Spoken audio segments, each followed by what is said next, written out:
हम आपको एक बड़े संयोग की बात बताते हैं कि जिस दिन शराब घोटाला केस में दिल्ली के मुख्यमंत्री अरविंद केजरीवाल को गिरफ्तार किया गया, उसी दिन चुनाव आयोग ने अपनी वेबसाइट पर अल्फा न्यूमेरिक नंबर वाले इलेक्टोरल बॉन्ड्स की जानकारी भी शेयर कर दी।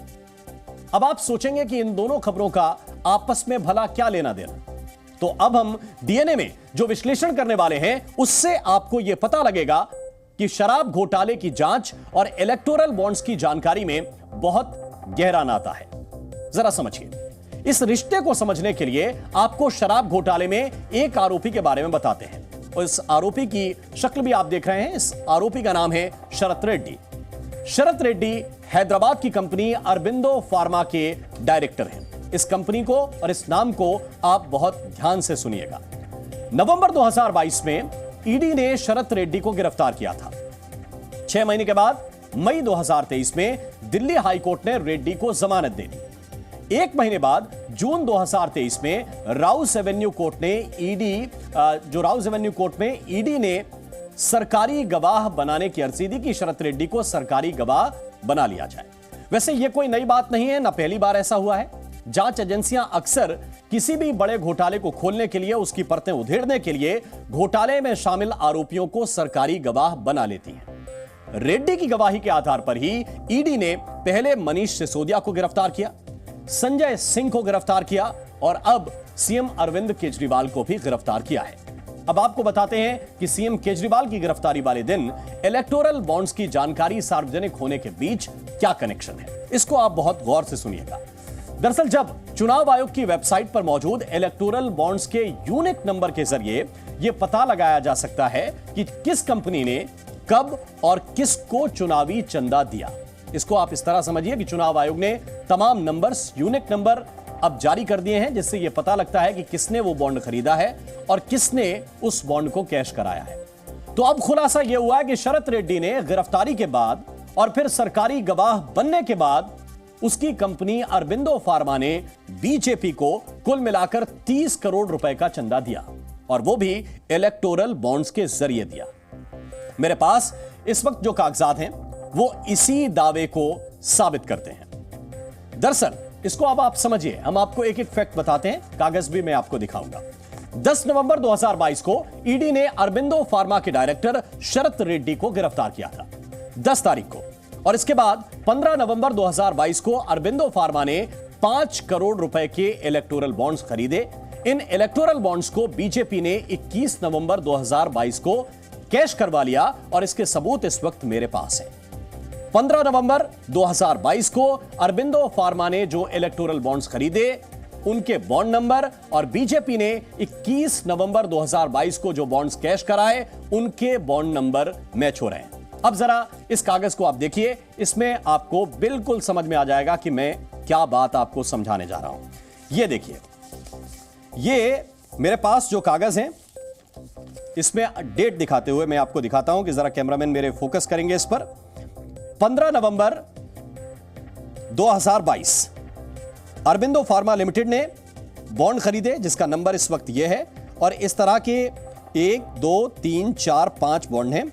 ये सभी के सभी 15 नवंबर 2022 को खरीदे गए, जिनके बॉन्ड नंबर, ये सीरियल नंबर जो हैं ये इस वक्त मैं आपको दिखा रहा हूं। इसमें 12180, 12376, 12382, 12374, 12378 इस वक्त आपको ये नजर आए होंगे।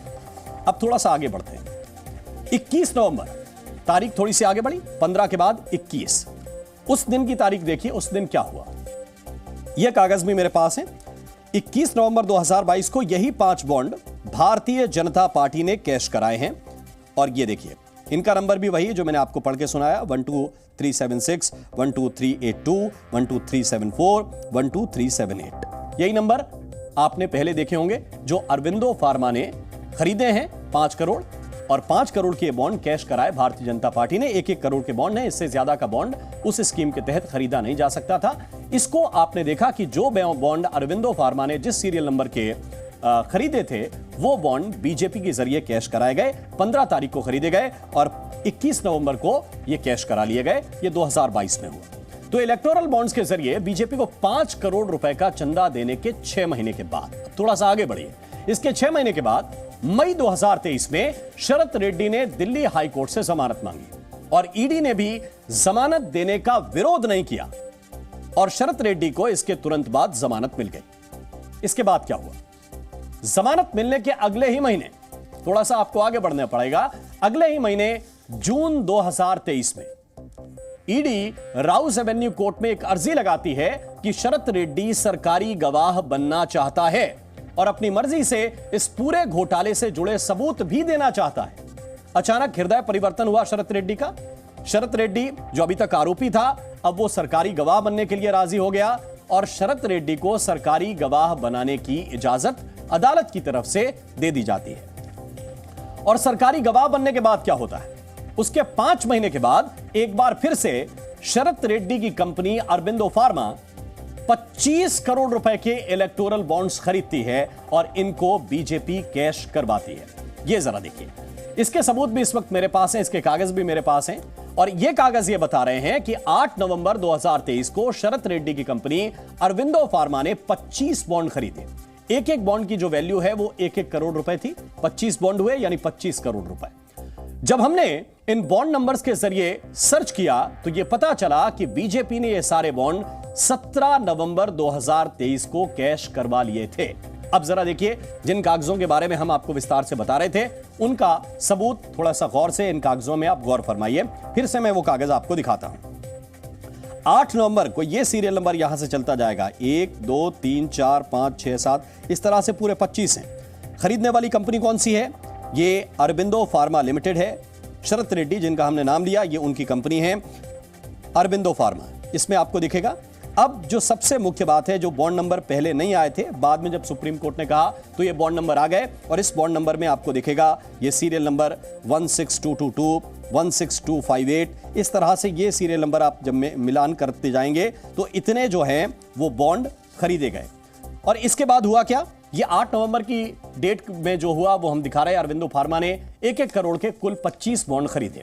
फिर उसी सीरियल नंबर के बॉन्ड 17 नवंबर को भारतीय जनता पार्टी ने कैश कराए। वो भी जरा आप देख लीजिए, 17 नवंबर 2023 देखेंगे आप, लगातार यही डेट है। और जो कैश कराने वाली पॉलिटिकल पार्टी है उसमें आपको नजर आएगा भारतीय जनता पार्टी है। ये ऊपर से शुरू हुआ और जिन हमने सीरियल नंबर का जिक्र किया था वो सभी सीरियल नंबर आपको इसमें मिल जाएंगे। इसमें 16246 है, 248 है, 282 है, 250 है, 258। तो ये नंबर आप जब देखेंगे, और ये डॉक्यूमेंट्स हमने आपको स्क्रीन पर भी दिखाए हैं। इसके बाद अब कुछ सवाल हैं जो हर किसी के मन में आना लाजमी है। सबसे बड़ा सवाल तो यही है कि किसी घोटाले में फंसा आरोपी बीजेपी को चंदा क्यों दे रहा था? और क्या यह सिर्फ इत्तेफाक था कि शरत रेड्डी ईडी की गिरफ्त में था और उसकी कंपनी अरबिंदो फार्मा बीजेपी को चंदा दे रही थी? क्या यह सवाल नहीं उठता कि शरत रेड्डी पर ईडी इतनी नरमी आखिर क्यों बरत रही थी? जाहिर है ये मन में सवाल तो आएगा, जबकि खुद ईडी की चार्जशीट कहती है कि शरत रेड्डी ने आम आदमी पार्टी नेताओं और साउथ लॉबी के साथ शराब घोटाले में सक्रिय भूमिका निभाई थी। ईडी के मुताबिक शरत रेड्डी ने नवंबर 2021 से जुलाई 2022 तक दिल्ली में नई शराब नीति के तहत शराब बेचने के 5 लाइसेंस भी हासिल किए थे। ये ईडी की चार्जशीट बता रही है। ऐसे में शरत रेड्डी का सरकारी गवाह बनना और बीजेपी को इलेक्टोरल बॉन्ड्स के जरिए 30 करोड़ रुपए का चंदा देना कई सवाल पैदा करता है। राउस एवेन्यू कोर्ट में अरविंद केजरीवाल की रिमांड पर सुनवाई के दौरान उनके वकील अभिषेक मनु सिंघवी ने भी यह दावा किया था कि ईडी आरोपियों को लालच देकर उन्हें सरकारी गवाह बना रही है और आम आदमी पार्टी के नेताओं के खिलाफ बयान ले रही है। आम आदमी पार्टी तो पहले दिन से ही अपने नेताओं की गिरफ्तारी के पीछे बीजेपी की साजिश होने का दावा कर रही है और अब उसे अपने दावे को साबित करने वाला सबूत मिल गया है। मैं प्रधानमंत्री नरेंद्र मोदी जी को चैलेंज कर रही हूं। मैं उनके राइट हैंड इन्फोर्समेंट डायरेक्टरेट को चैलेंज कर रही हूं कि आज शराब घोटाले की मनी ट्रेल मिल गई है। सारा पैसा भारतीय जनता पार्टी के बैंक अकाउंट में गया है। तो enforcement directorate Bharatiya Janata party को आरोपी बनाए और enforcement directorate Bharatiya Janata party के राष्ट्रीय अध्यक्ष जेपी नड्डा को गिरफ्तार करे क्योंकि अब पहली बार एक्साइज पॉलिसी के मामले में आधिकारिक मनी ट्रेल सामने आ गया है और यह मनी ट्रेल सीधा शराब के कारोबारियों से भारतीय जनता पार्टी के बैंक अकाउंट में गया है। इन कंपनियों से भारतीय जनता पार्टी को मिला है। स्टेट बैंक ऑफ इंडिया ने बताया है, इलेक्शन कमीशन की वेबसाइट पे पढ़ा है, कोई सबूत की जरूरत नहीं है। जिसमें 55 करोड़ रुपया वो है जब वो आरोपी बन गया था, जब भारतीय जनता पार्टी की केंद्र सरकार को पता चल गया था और पूरी दुनिया को पता चल गया था कि वो मनी लॉन्ड्रिंग का आरोपी है। उसके बाद भी इन्होंने उससे 55 करोड़ रुपए ले लिया। तो जैसा कि आतिशी जी ने कहा, इस मामले में जो कि मनी ट्रेल सीधे तौर पे भारतीय जनता पार्टी में जा रही है, प्रोसीड्स ऑफ क्राइम सीधा सीधा भारतीय जनता पार्टी तक पहुंच रहा है। लिहाजा भारतीय जनता पार्टी को इसी केस में आरोपी बनाना चाहिए। और जिस तरह से अरविंद केजरीवाल जी को गिरफ्तार किया गया, क्या कहा है कि भाई जिस पार्टी को फायदा मिला उसके कन्वीनर है। तो अब भारतीय जनता पार्टी को फायदा मिला, उसके कन्वीनर कौन है आप जानते हैं। उनको भी भाई ईडी जो है उनकी भी सेवा करे, सिर्फ अरविंद केजरीवाल जी की नहीं। तो आम आदमी पार्टी जो आरोप लगा रही है उनको खारिज करना इतना आसान काम भी नहीं है, क्योंकि गिरफ्तारी के 5 दिन बाद शरत रेड्डी की कंपनी ने बीजेपी को 5 करोड़ रुपए का चंदा दिया और फिर जब शरत रेड्डी सरकारी गवाह बन गए तो उनकी कंपनी ने 25 करोड़ रुपए का चंदा दिया। और इलेक्टोरल बॉन्ड पर तो खुद सुप्रीम कोर्ट भी यह कह चुका है कि इनके जरिए कंपनियां सत्ताधारी पार्टी से अनुचित लाभ लेने और अपने फायदे के फैसले करवाने का दबाव डाल सकती हैं। तो क्या शराब घोटाले की जांच में भी यही हुआ है? वैसे शरत रेड्डी अकेले नहीं हैं जिन्हें ईडी ने शराब घोटाले में पहले आरोपी बनाकर गिरफ्तार किया और फिर उन्हें कोर्ट से माफी दिलवाकर सरकारी गवाह बनाया है। जून 2023 में शरत रेड्डी इस केस में ईडी के सरकारी गवाह बने थे। साउथ लॉबी के ही राघव मुंगटा को ईडी ने फरवरी 2023 में गिरफ्तार किया और अक्टूबर 2023 में सरकारी गवाह बना लिया। मुंगटा के पिता और वाईएसआर कांग्रेस के सांसद श्री निवासुलु रेड्डी को ईडी ने पूछताछ के बाद सितंबर 2023 में सरकारी गवाह बना लिया। इसके अलावा एक और आरोपी दिनेश अरोड़ा को भी ईडी ने जुलाई 2023 में सरकारी गवाह बना लिया था। और अब सूत्रों की माने तो ईडी की गिरफ्त में आई बीआरएस नेता के कविता भी इस केस में सरकारी गवाह बन सकती हैं। तो यहां पर ध्यान देने वाली बात क्या है? यहां ध्यान देने वाली बात यह है कि अब तक जिन 4 आरोपियों को माफी दिलवाकर ईडी ने सरकारी गवाह बनाया है, उनमें से 3 उस साउथ लॉबी के सदस्य हैं जिसके साथ मिलकर कथित तौर पर आम आदमी पार्टी की सरकार ने शराब घोटाले की साजिश रची और अंजाम दिया। मुख्य आरोपियों से ईडी के सरकारी गवाह बने इन लोगों की गवाही और बयान के आधार पर ही पहले पूर्व उप मुख्यमंत्री मनीष सिसोदिया को गिरफ्तार किया गया, फिर सांसद संजय सिंह को गिरफ्तार किया गया और मुख्यमंत्री अरविंद केजरीवाल की गिरफ्तारी भी हुई है। ऐसे में एक सवाल मन में जरूर उठता है कि जिन लोगों ने शराब घोटाले की साजिश रची, उन आरोपियों को सरकारी गवाह बनाने के पीछे ईडी की मंशा क्या है? शरत रेड्डी का उदाहरण देकर आम आदमी पार्टी आरोप लगा रही है कि शराब घोटाले की जांच में उनके नेताओं को जबरदस्ती फंसाने की कोशिश की जा रही है और यह सब बीजेपी करवा रही है, जिसका बीजेपी जवाब नहीं दे पा रही है। इलेक्टोरल बॉन्ड से कोई घुस खाएगा? ये तो पार्टी के लिए चंदा अलग अलग लोग देते हैं, आपको भी दिया होगा, बाकी दलों को भी। इसमें क्या है?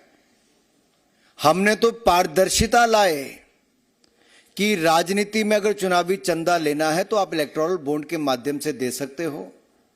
आपको जिस राजनीतिक दल को जितना देना आप दो।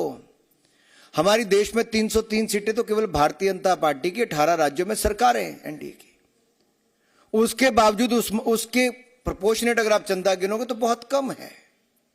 अकेली तृणमूल पार्टी को कितना 1400-1500 करोड़ से ज्यादा का चंदा है, शायद 1600 करोड़। एक राज्य में सरकार, गिने चुने एमपी, उनसे 10 गुना ज्यादा एमपी, हमारे पास 15 गुना ज्यादा। अब कहां की कोई लॉजिक तो हो? ये अपना मजाक उड़ा रहे हैं जी। ये उनकी एक पंच लाइन थी कि शराब नीति में कोई घोटाला नहीं हुआ, लेकिन इस बात का कोई जवाब नहीं देता ना उनका प्रवक्ता, ना उनके मंत्री, ना वो सुल्तान खुद जो आज हिरासत में है।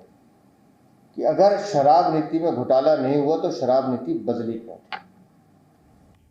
आमतौर पर जब आम आदमी पार्टी कोई आरोप लगाती है तो उस आरोप का खंडन करने के लिए बीजेपी भी प्रेस कॉन्फ्रेंस करती है, लेकिन ईडी के सरकारी गवाह शरत रेड्डी से 30 करोड़ रुपए का चंदा लेने के सवाल पर बीजेपी की खामोशी रहस्यमयी है।